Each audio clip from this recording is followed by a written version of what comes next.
Okay, is everyone ready? Because now we're going into the state Senate candidates. And we're going to start with my friend, Tina Davis. Once upon a time in 2005, Tina and I were new little candidates. We were out in Bristol Township knocking doors together, right, Tina? And now I'm Recorder of Deeds, and she is a state rep running for the state Senate. Here she is.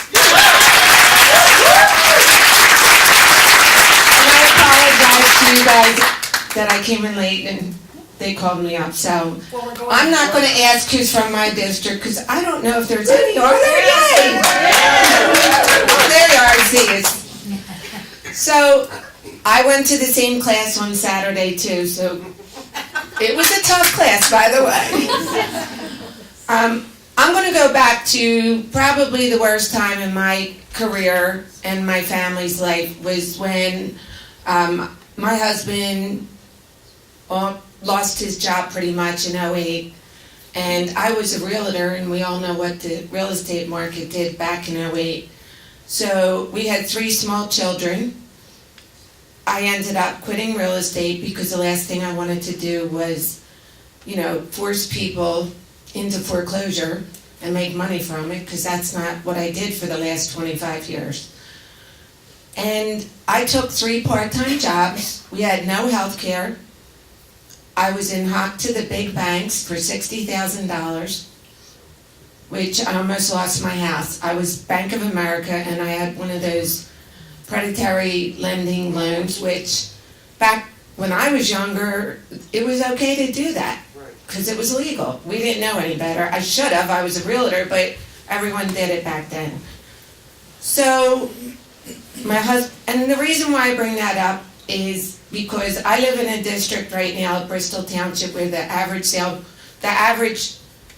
income is $50,000 for a family. And some people might think that's good, but that's mostly people who have 2 and 3 jobs in the lower end. And we still have seniors losing their home because Bristol Township has one of the highest taxes in school taxes in the district. So I spend most of my time in my office trying to make their lives easier, whether I can save them a little money here, save them money there. I do a lot of legislation to help people that are less fortunate than I've become. I mean, we worked hard and we pulled ourselves out of it, but not everyone can do that.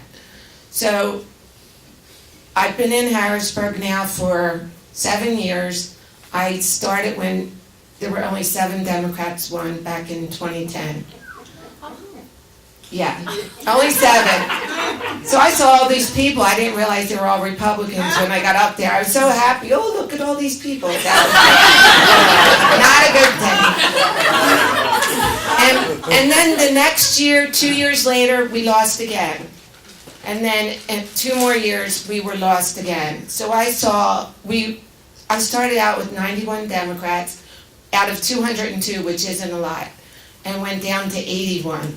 And I know that doesn't sound like a lot, but even at Steve Sanacera was my colleague at the time, I felt that at 91, we at least were able to talk to each other. Right. At 81, they knew we were down in the hole, and nobody will even talk to me. Wow. So I was lucky. I had about 9 bills go through, but not in my name because they stole all my ideas. But they were good bills, and that's all that matters.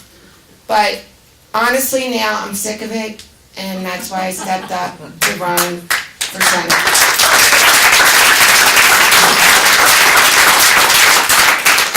So I know you heard everybody today, but I not like you. So in 2014, a lot of these girls here are part of my Emerge class that we started. It's called Emerge Pennsylvania. It's a statewide organization that trains Democratic women to run for office. I felt like I couldn't get anything done legislatively, so we did this. And I'll be proud to say we have 26 women running this year from our collective. And 2 of them are here right now. And I expect them all to win because our first two classes, they're under a lot of pressure. All the women won so far. And I'll let them introduce themselves. So thank you. You talked about the issues. I support mostly everything we talked about already. So if you have any questions later on, thank you.